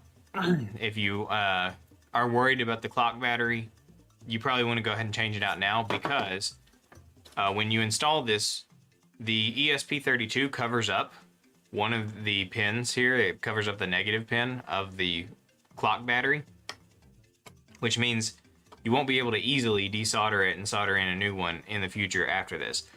That was just a necessary thing. It wasn't intentional per se, but there's really no way around it, because the ESP32 just won't fit anywhere in this space except for right here, and it only fits there if you trim this leg. So what I would recommend is that you install a socketed CR2032 here, so that you could just pop it out and replace it anytime you need to without having to worry about soldering afterwards. I'm not going to do that right now because I don't have any CR2032 sockets. I'll deal with the aftermath of this later. But one of the options that you have is, since you still have access to the positive terminal, if you just cut this negative terminal off over here, and then you install a socket where you bend the tab of the socketed CR2032 socket. If you bend the positive tab through and solder it in place like normal, you can just scrape off some of the solder mask here and solder the negative tab to the ground plane on the top. So that's one way around it, and that's probably how I'll deal with this one, because I don't have any sockets to install today. But if you're not replacing the battery, or if you're not installing a socket, you can just clip this leg off of the negative pin of the battery, and that will give the BlueRetro board clearance to sit flush on the controller PCB, like so. Another area that you may have to deal with is these resistor legs. You'll probably need to clip those off too, because sometimes they are... I tried to make an opening on this board that they would clear, but sometimes the legs are laying in all kinds of random directions, so they don't always clear this perfectly. So if you need to trim those down, you can. The LED legs here are always fine. I've never run into any issues with those. So, all right, so now what needs to be soldered? Since this is running in current trigger mode, which means that it uses the power from the controller to detect whenever a controller is connected, you don't actually need to solder these shield pins, these big ones. You can just leave those unconnected. If you build this yourself and you don't use the current trigger detection mode, if you use the shield ground detection mode, which actually detects if a controller is plugged in by detecting if the shielding is grounded, because when you plug a controller in, the ground pin and the shield pin are connected to each other in the controller, so whenever you connect them, it shorts the ground and the shield together. So you have to cut the traces on the shield to clear this pin so that it actually can detect when a controller is plugged in. But for most people, you'll probably use the current trigger mode. It's like the favored mode at this point. It's needs a lot less traces cut and everything. So in this case, all we're gonna have to solder is the power pin for each player, and we'll go ahead and solder all of these controller pins. They're not all necessary, like the middle bottom pin and the top right pin are not actually connected to anything on the BlueRetro board, but you might as well go ahead and solder them anyway since you're here. It's not like it's a big deal.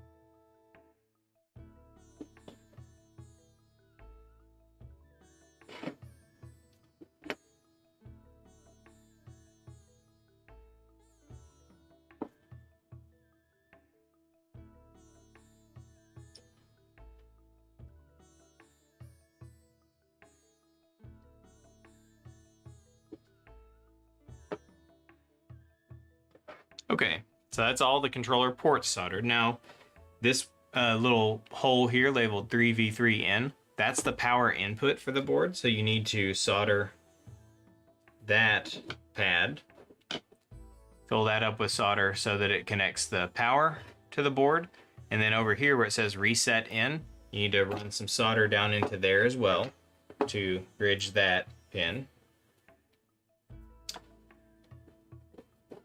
Okay, and then the last one is this one here labeled reset out. This is what connects the reset output from the ESP32 from the BlueRetro back out to the GameCube, so that it can control whenever you do the reset, holding the reset down for a certain amount of time and stuff, it sets whether or not it sends the signal to the GameCube to actually reset it. So you just want to bridge this over. And I actually put a little bit too much solder on there, so I bridged it over to the next pin. You don't really want to bridge these pins. That's not the objective here. But the good thing about solder is that it's pretty easy to move around, so get with a little bit of flux.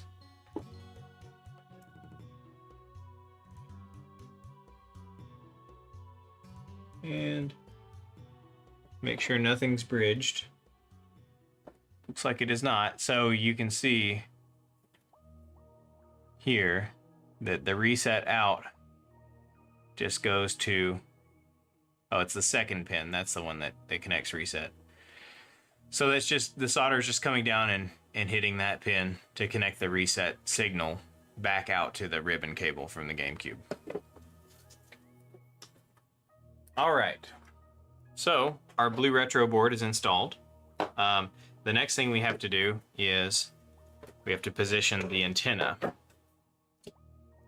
Now, the way that I've been testing a few different antenna locations, I'm not positive this is going to be the final location, but I've been testing it in this location and it's been working pretty well. And it's kind of a good location as far as the options that the GameCube gives you for where you could potentially put an antenna. This seems like a pretty good one. It's kind of inconspicuous, especially with these clear shells. You don't really notice that it's there. So what I've been doing is I've been taking the antenna and slipping it between player 2 and 3 controller ports. Just slip it right between there until you get it down past the LED, like so, and then just lay it down.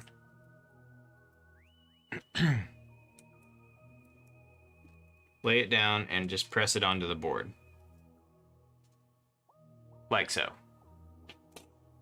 And then the cable, you just bring the cable up and around and over.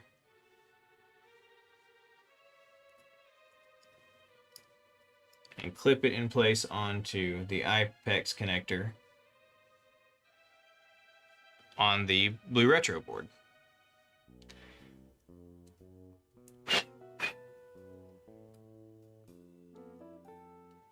And then just let it kind of sit like that. Kind of like that. The cable just goes up and over to the antenna. The antenna hangs down a little bit down here, but that doesn't seem to be a problem. Okay, so now that that's done, and get our GameCube back into play here. We're gonna take the new controller port cover plastic here, and we'll go ahead and just install our controller board into place and try to get the antenna to go down below these little plastic standoffs.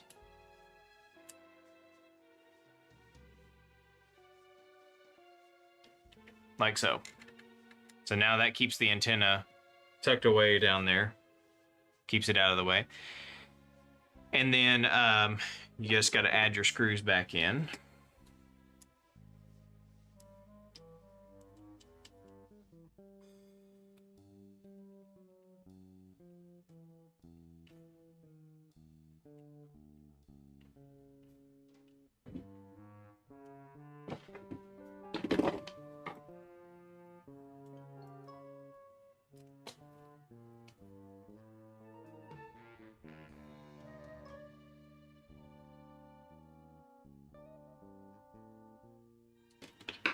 Okay, so that's a completed controller port PCB. And then we're just going to install the ribbon cable back in place on our GameCube.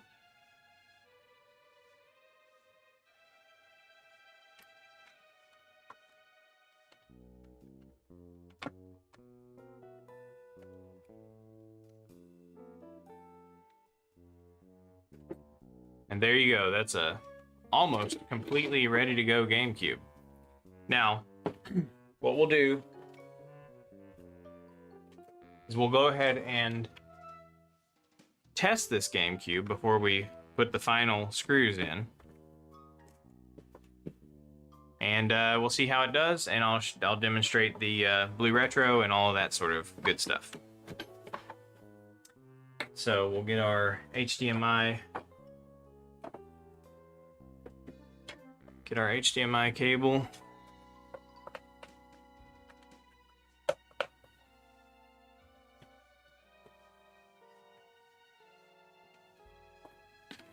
Power cord.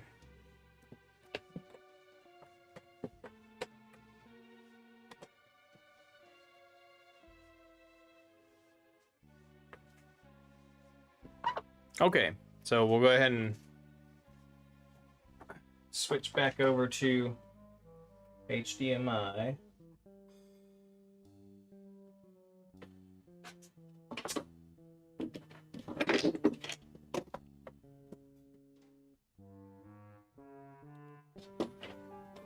And fire it up.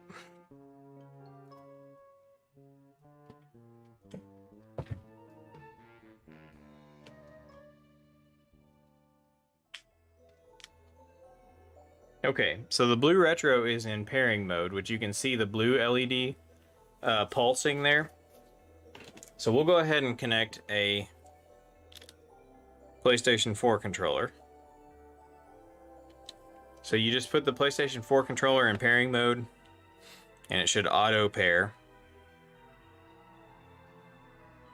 Okay, so it's paired now. So now we can control our GameCube.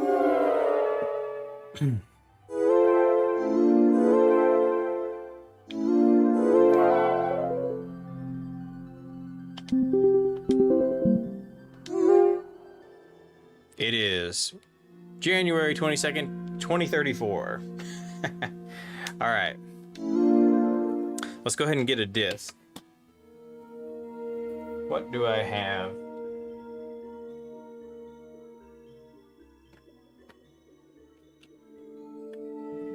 All-time classic Resident Evil 4.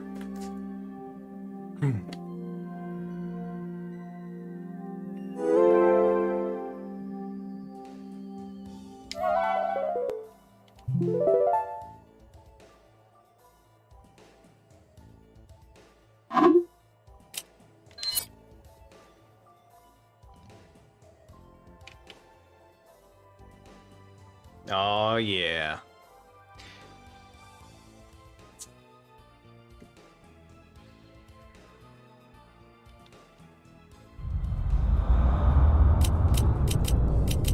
Okay, so you can see that the BlueRetro is connected right now.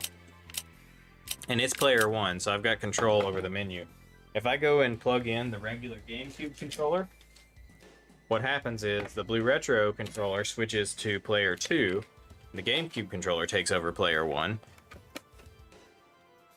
So now I've got control with the GameCube controller, and the BlueRetro is no longer controlling the menu because it's player 2 now. And if I unplug the GameCube controller, BlueRetro goes back to player 1. So it auto detects what controllers are plugged in and what controllers are not plugged in. Makes it super easy. Now, one thing I do want to try here is I got one of these Xceline controllers. I just got this today. So when I turn off my PS4 controller, okay. And then Krauser, go get the girl. Let's see.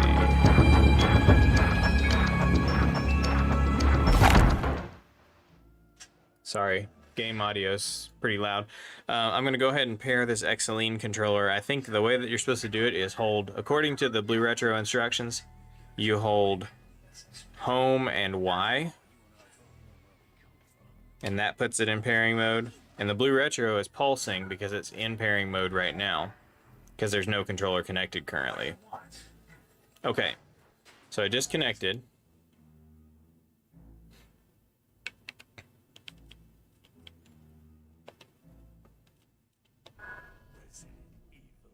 Cool.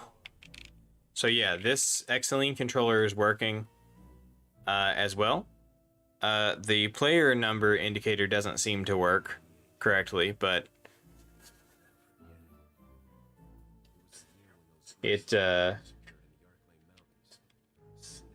is working.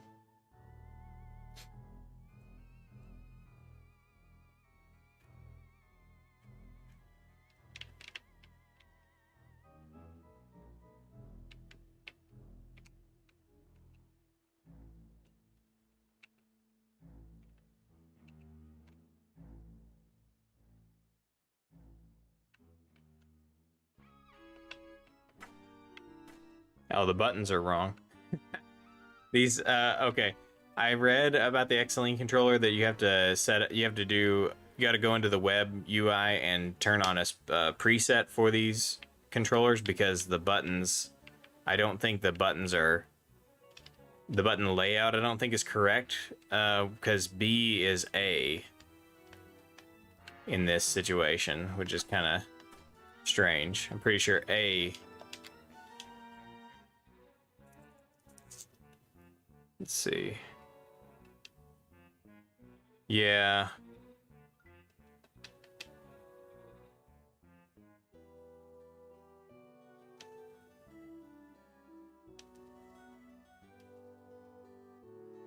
Yeah, buttons are definitely wrong.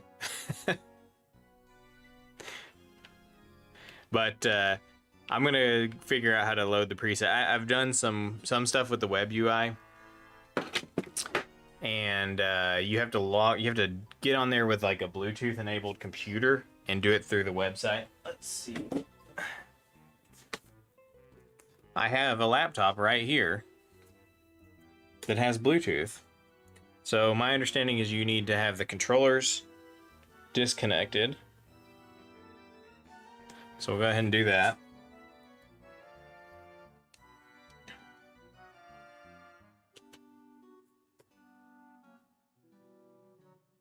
Okay. So this is a pretty scuffed capture setup, but here we are, BlueRetro presets.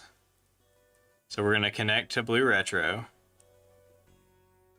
and pair to this particular BlueRetro.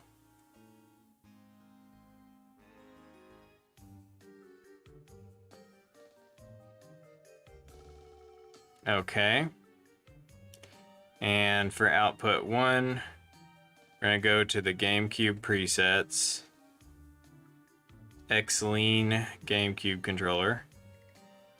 Save that, and we'll go ahead and do that for output 2 and 3.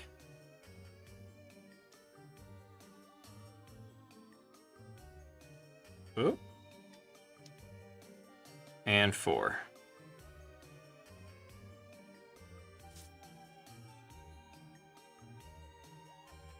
So this apparently what that does, now that that's done, that should fix the button mapping issues. So let's go ahead and try to pair the Xline again. Okay. Yes, okay, so the A button is A now. The Y button is Y like it's supposed to be. Yeah, everything's working correctly now. So that's pretty much it for that. All right. Well, so BlueRetro working good. I think it's really cool. It's a pretty sweet mod, and I'm really happy with it. So I have got my BlueRetro project is posted on my GitHub, which the link is down below. And I am probably going to be selling some version of this BlueRetro adapter on my website, but I haven't settled on it just yet. This basic version is probably not going to be the one that I end up selling. But there is, I'm working on an enhanced version that is able to control the power switch with the controller. So you'll be able to remotely wake and shut down the GameCube with the controller. And then I'm also working on an LED module to go on the controller ports to indicate which ports have BlueRetro connected and which ports do not. So that'll be the next generation version. But that's pretty much it for these mods. We'll go ahead and pop the screws back in place down here. Get this shell completely finished up, and then we'll be good to go.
Okay, well, that there is pretty much a finished product. So we'll do a little look around just to see how it looks.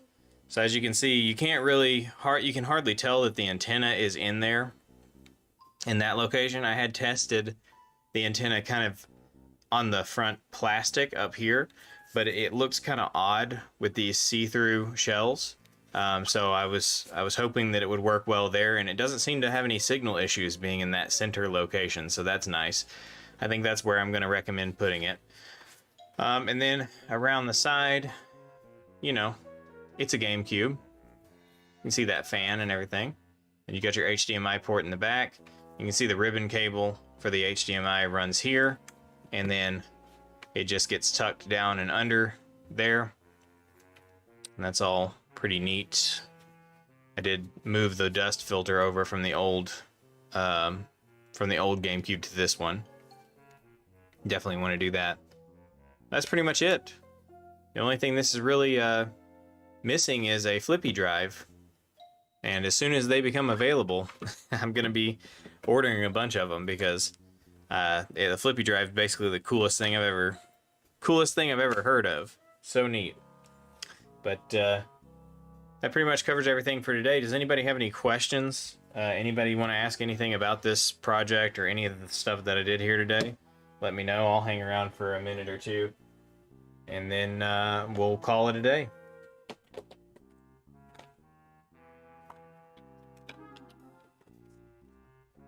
I like these Xeline controllers. They feel very, very GameCube. The only thing that's not cool about them is that the analog triggers are not really analog, which is unfortunate, but these were designed for Switch, and Switch doesn't support analog, so, you know, it is what it is.